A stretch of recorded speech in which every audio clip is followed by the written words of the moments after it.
Welcome to the deep dive. We're going deep today into some really interesting documents you sent our way. Oh, yeah. Excerpts from Governor Hochul's press release, the one announcing the new proposals for small businesses. Uh-huh. And we've also got some selections from New York State's FY 2026 executive budget. Sounds like a lot to unpack. It is, but that's what we're here for. All right. We're going to cut through all that jargon and see what could really make a difference in the state's economy. It's like we're on a treasure hunt. Yeah, exactly. Except instead of gold, we're looking for those nuggets of insight that could really impact your business and, well, the whole New York economy, really. I like that analogy. So to kick things off, Governor Hochul really sets the stage with this powerful statement in her press release. She says, and I quote, "When I took office, I committed to making New York the most business-friendly and worker-friendly state in America, and we're working to make that a reality." It's a bold statement. It is, but it's also really important, I think. It's not just about attracting businesses. It's about creating an environment where businesses and workers can both thrive. Right. You need both for a strong economy. Exactly. It's got to be that sweet spot, Yeah. where businesses can grow, create jobs, but also where workers have the support and opportunities they need to succeed. Couldn't agree more. And a big part of that vision is supporting small businesses. Those are the backbone of any economy, right? Absolutely. And both of these documents we're looking at today really hit on that point. Yeah, they do. It's not just talk either. Right? The budget puts some serious money where its mouth is, to back up that commitment. Oh, absolutely. Take public safety, for example. Hmm. The budget makes it clear this is a cornerstone of their agenda. That's not a coincidence. No, it's not. If business owners don't feel safe and secure, it's hard for them to think about growth and investment, right? Makes sense. Okay, so let's get into some of those initiatives that are really aimed at small businesses. There's one in particular that caught my eye. It's called the Support Small Businesses with Low Interest Capital Program. That's a mouthful. I know, right? But they've thankfully got an acronym for it. LINC. LINC. Yeah. And this is really important right now because we're in this time of rising interest rates. Oh, yeah, those are tough. Really tough, especially for small businesses. They're already seen as riskier borrowers, so they often get hit with higher rates than bigger companies. It's a real disadvantage. It is. And that's where LINC comes in. It's trying to level the playing field a little bit by offering those more affordable rates. It's like a lifeline. It is. It helps them get the capital they need to survive and grow. Exactly. The press release actually mentions the linked deposit program as a model for this. Yeah. Apparently, it helped almost 6,000 businesses get $2 billion in lending. Wow. And that led to over $4 billion in new capital investment. That's huge. It is. It shows you the impact these programs can have. Yeah, it's not just about the money. It's about people's jobs, their livelihoods. Yeah, absolutely. Okay, so moving on to another interesting one. This one's called Power Up. Power Up, what is that? Yeah, it stands for Promote Opportunity with Electric Readiness for Underdeveloped Properties Fund. Oh, boy. That's a long one. I know. But the idea behind it is pretty simple, really. It's about infrastructure. Okay. Specifically, making sure New York has the power capacity to attract and support new businesses. Makes sense. Especially those energy-intensive industries like manufacturing and high tech. Ah, I see. Think about it. You've got this cutting-edge tech company that wants to come to New York, but our power grid can't handle their needs. They're going to go somewhere else. Exactly. And take those jobs and investment with them. Right. Power Up is trying to prevent that by making sure we have the infrastructure we need to be competitive. So it's addressing that bottleneck issue. Yeah, where the lack of reliable power could actually scare away businesses. It's a smart move. It is, and it could potentially lower energy costs for everyone in the long run, too. How so? Well, by upgrading the power grid and increasing the capacity, it could help reduce those peak demand spikes that drive up energy costs for everybody. Makes sense. So it's a win-win, right? It seems like it. Okay, so we've talked about attracting high-tech businesses. We've talked about clean energy, which brings us to clean energy zones, or CEZs. CDZs. Yeah. Hmm. They're really interesting because they're designed to make it easier to develop clean energy projects. How do they do that? Well, they offer a bunch of benefits to developers, like priority review, less risk, and lower costs. It's pretty appealing. It is. And the idea is that by making it easier and less risky to build these projects, we'll see more of them popping up across the state. More clean energy. Yeah, and that benefits everyone, Hmm. right? Developers get a smoother path to get their projects built. Right. Host communities benefit from increased tax revenue and job opportunities. And the state gets closer to its clean energy goals. Exactly. It's a win-win-win situation, at least in theory. It sounds good on paper, but you have to wonder how it will actually play out in practice. Oh, definitely. There are always questions, right? Like, will those benefits be evenly distributed? Will communities be on board with hosting these projects? And how do you balance the need for clean energy with potential environmental impacts? Right. Those are important considerations. For sure. So we'll have to keep an eye on how these zones are implemented. Definitely. Okay, let's shift gears a little bit. Let's delve into the executive budget itself. Oh, It paints a bit of a sobering picture of the economic landscape, I have to say. oh, Yeah, there's this whole section about economic uncertainty that really caught my attention. what does it say? Well, it talks about the possibility of federal policy changes, rising inflation, and those ever-increasing healthcare costs, all those things that can really impact small businesses. It sounds like a lot of unknowns. It does. Yeah. And it made me think, okay, we have all these great programs and initiatives, but there are still some big question marks out there. That's always the case with economics, isn't it?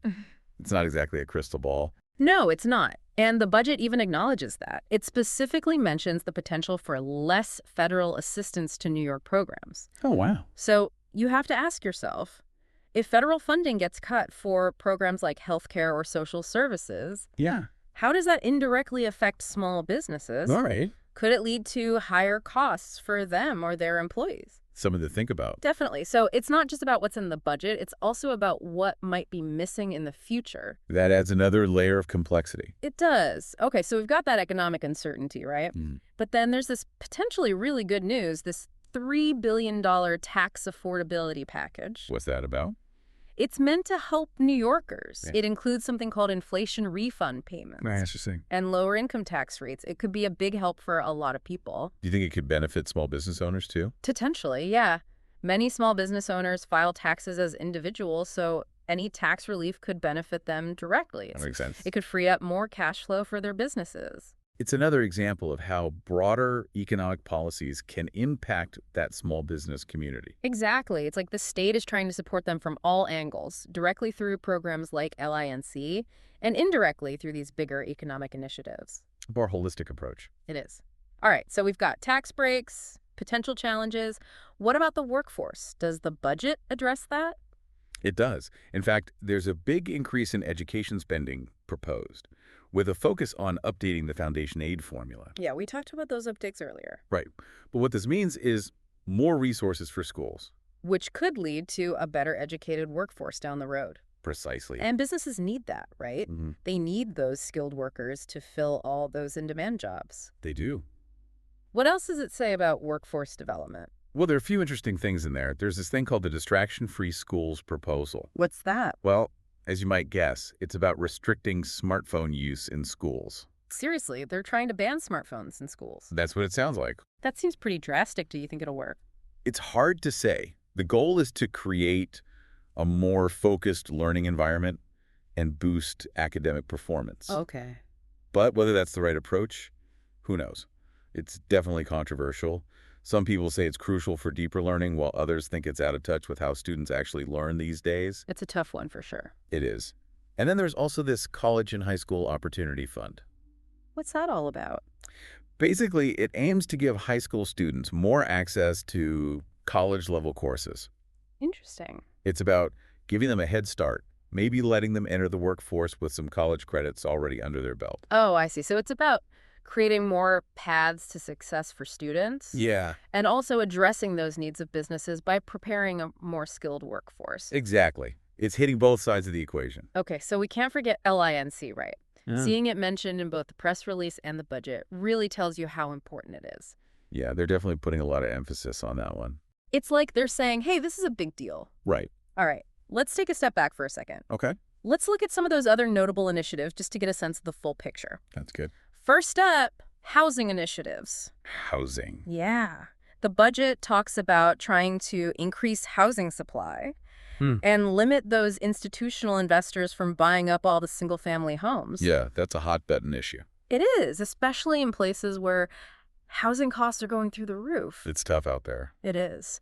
So what's the thinking behind these proposals? Well, it seems like they're trying to make it easier for regular folks, for families to buy homes, rather than letting those big investors dominate the market, It's about making sure people can actually afford to live in New York. which is important for attracting and keeping a strong workforce. Exactly. Affordable housing, it's a crucial piece of the puzzle. It is. What else? What else is in there? Well, there's a huge investment in climate change initiatives. Oh, really? Yeah, we're talking about $1 billion Mm. dedicated to reducing carbon emissions. Wow. And some of that could have a direct impact on businesses. Like what? Give me some examples. You're talking about building thermal energy networks at SUNY campuses Okay. and incentivizing things like heat pumps. Interesting. These are moves that could create opportunities for businesses in that clean energy sector Right. while also reducing our reliance on those fossil fuels. It's interesting how much climate change is tied to economic development these days. It's not just about saving the planet anymore. It's about building a more sustainable economy. Exactly. All right. Anything else? Last but not least, there's a brief mention of continued focus on the semiconductor industry. Semiconductors, that's been a big push for a while now, hasn't it? It has, especially with that global chip shortage. Yeah, that really highlighted the need for domestic production. Exactly. Right, and a strong semiconductor industry here in New York could create a lot of opportunities for other businesses too, right? Absolutely. It's about building a hub of innovation and expertise. So, wow, we've covered a lot of ground here. We have. Battling economic uncertainty, supporting education, tackling climate change. It's an ambitious budget. It is. But you know what really stands out to me? It's those initiatives that are focused on supporting small businesses. Why is that? Well, they're often the first to feel the impact of any economic shifts, so anything that helps them be more resilient, that could have a huge ripple effect. I agree. We've only scratched the surface here, so stick with us. We'll be back with more insights from the deep dive after a quick break. All right, we're back with the deep dive. Before the break, we were talking about all the ways Governor Hochul's proposals are trying to help small businesses not just stay afloat, but really thrive. Right, like really grow. Yeah, Yeah. we talked about Lindsay, Power Up, those clean energy zones, and of course that tax affordability package. That's a lot. It is. But I'm curious, did these documents give us any clues about the bigger picture? What's her overall game plan for the economy? Well, the executive budget actually lays out this multi-pronged approach to economic growth. Okay, multi-pronged. I like that. It talks about strategic investments in key industries, supporting innovation and entrepreneurship, and of course having a skilled workforce. So it's not just about throwing money at the problem or giving out tax breaks, right? Right, it's more strategic than that. More thoughtful, more about building a sustainable economy. Exactly. Okay, so let's dig into that a bit. Those investments in education and workforce development, that's a perfect example. Yeah. The budget calls for a pretty significant increase in education spending. Right, those updates to the foundation aid formula. Yeah, we talked about those and the distraction-free schools proposal and that college and high school opportunity fund. Right. But I'm still trying to wrap my head around how those translate into real benefits for small businesses. Well, think about it this way. A better educated workforce means more skilled workers ready to fill those in-demand jobs. Hmm. And if that distraction-free schools thing works, maybe we'll see more kids graduating, better prepared for college or for work. I see the connection. A strong education system. It benefits everyone down the line. It's an investment in the future. It is. But it's not just traditional education either, right? No. The budget also talks about attracting and retaining talent in those key industries we talked about, like tech, healthcare, renewable energy. Oh, and speaking of attracting talent, that reminds me, the Catalyst NY program, it offers tax benefits to early-stage businesses, the ones fresh out of a New York State incubator. Oh, yeah, I forgot about that one. It's designed to help them hire more employees. So it's really targeted, supporting those startups that could become the next big thing. Exactly. And that goes back to Governor Hochul's vision, right? Creating that business-friendly and worker-friendly environment. It all ties together. It does. Okay, now, remember that economic uncertainty we talked about earlier? Huh? It's worth taking a closer look at that. Yeah, I think so too. I mean, it's one thing to have all these programs and initiatives, but if the economy takes a hit, it's going to be tough on everyone. Absolutely. The budget even points out Those potential federal policy changes, rising inflation, healthcare It's costs. a lot to worry about. It is. So let's break it down a bit. Okay, let's start with those federal policy changes. That just sounds like a big unknown. It is. What kind of changes are we even talking about here? And how could they impact small businesses in New York? It's hard to say for sure. It could be anything from changes to taxes to cuts in funding for programs. Okay. But any big change at the federal level can create uncertainty. And uncertainty makes it hard to plan for the future. Exactly. And then there's inflation. When prices keep going up, it squeezes those profit margins. Makes it harder to invest. Right, and we've already seen how rising interest rates are affecting loans for small businesses. And inflation could make that even worse. It's a double whammy. And then you have those healthcare costs, which are a big expense for a lot of businesses, especially the ones offering insurance to their employees. Right, and as those costs go up, it just puts more pressure on their budgets. And it makes it harder to compete with those bigger companies that have more leverage. It sounds like a tough situation for small businesses. It can be, but that's exactly why this focus on supporting them is so important. Okay. Things like LINC, the investments in workforce development, and pushing for a stable economic environment, these are all tools to help them weather the storm. It's like building a strong foundation, something they can stand on when things get rough. That's a good way to put it. Yeah. So we've talked about her vision, the specific programs, the economic challenges, Right. but I think it's time to step back and ask, what are the long-term implications of all of this? That's the big question, isn't it? What kind of New York are these proposals trying to build? Well, the budget itself says there are a lot of moving pieces. Right. But if we think about it in terms of Governor Hochul's vision, making New York that business-friendly, worker-friendly state, Yeah. we can start to see some potential outcomes. Okay, I'm intrigued. What does that future look like? Imagine a New York where small businesses have access to the capital they need to grow, thanks to programs like LINC, Okay. where clean energy projects are moving forward, attracting new businesses and creating good jobs. And where students are graduating, ready to take on those jobs of the future. Exactly. It's about building a New York that can compete in the global economy, that attracts businesses and talent. But also a place where people can afford to live and work. Right, it's about creating opportunity for everyone. It's an inspiring vision, It is. but as we said, there are some challenges, some uncertainties. Oh, absolutely. We have to remember, economics isn't an exact science. There are so many factors that can influence how these things actually work out in the real world. Like what? What are you thinking? Well, those federal policies are a big one. Any changes there could have a ripple effect on New York. Right, and don't forget about inflation, interest rates, the global market, all that. It's a reminder that even with the best plans, nothing is guaranteed. Economic development is a long game. You have to be able to adapt. Exactly. So after all this talk about economics and policy, Yeah. I think it's time to bring it back down to earth. Okay, I like that.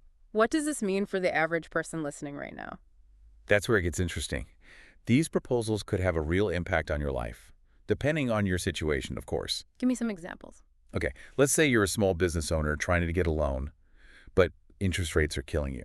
Yeah. And suddenly LINC comes along and gives you access to affordable capital. That could be huge. It could. Or imagine you're a homeowner worried about energy costs. Mm-hmm. Those investments in clean energy, they could lead to lower utility bills. That would be nice. Right. Or maybe you're a parent struggling to find affordable childcare. Those improvements could really help. It's not just about businesses, it's about families, everyday people. It's about creating a New York where everyone has the opportunity to thrive. Exactly. So it's almost time to wrap up. Yeah, I know, but I want to hear your final thoughts, your key takeaways from all this. So those are my thoughts. They're really good ones. It's a lot to process. But I think we've done a pretty good job of laying it all out. I hope so. But as we wrap up, can we just try to distill it down to a few key takeaways, for our listeners? The things they really need to remember about these proposals. Okay, yeah, I think the main thing to remember is Governor Hochul is taking a multi-pronged approach to supporting small businesses. Multi-pronged. Yeah, it's not a one-size-fits-all solution. Uh-huh. It recognizes that small businesses are crucial to the state's economy. So what are some of those prongs that really stand out to you? Well, direct programs like LINC are really important. Yeah, that low-interest capital program. Exactly. It's addressing that rising interest rate problem head-on, trying to help those businesses that are struggling to get loans.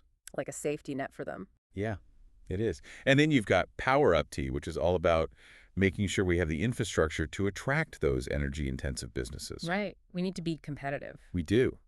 And then there are the clean energy zones, which are designed to make it easier to develop those clean energy projects, which could be huge for businesses in that sector. Okay, so those are the direct programs, but then you've also got those broader initiatives that could help indirectly. Right, like the tax affordability package, that could put more money back in the pockets of small business owners. Yeah, and those investments in education and workforce development, those are crucial in the long run. Absolutely. It's about having that skilled workforce that businesses need. It's creating that cycle we talked about, A strong economy needs thriving small businesses, Mhm. and thriving small businesses need that support, that skilled workforce, those resources. Exactly. It's about building something sustainable, not just a quick fix. Right.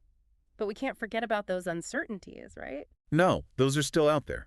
The economic landscape is always changing, and things like federal policy and global trends, those can have a big impact. So, as we end here, I think the big question for our listener is, what does this mean for you? Yeah, that's the key. How could these proposals affect your business, your industry, your life? Governor Hochul's proposals have the potential to really change things. They do. But the real impact, it all depends on how things are implemented, how businesses adapt, and of course, how those external factors play out. It's an exciting time, but it's also a time to be cautious. Yeah, we have to be realistic. There are opportunities, but there are also challenges. So we need to stay informed, we need to be engaged, and we need to be ready to adapt. Couldn't have said it better myself.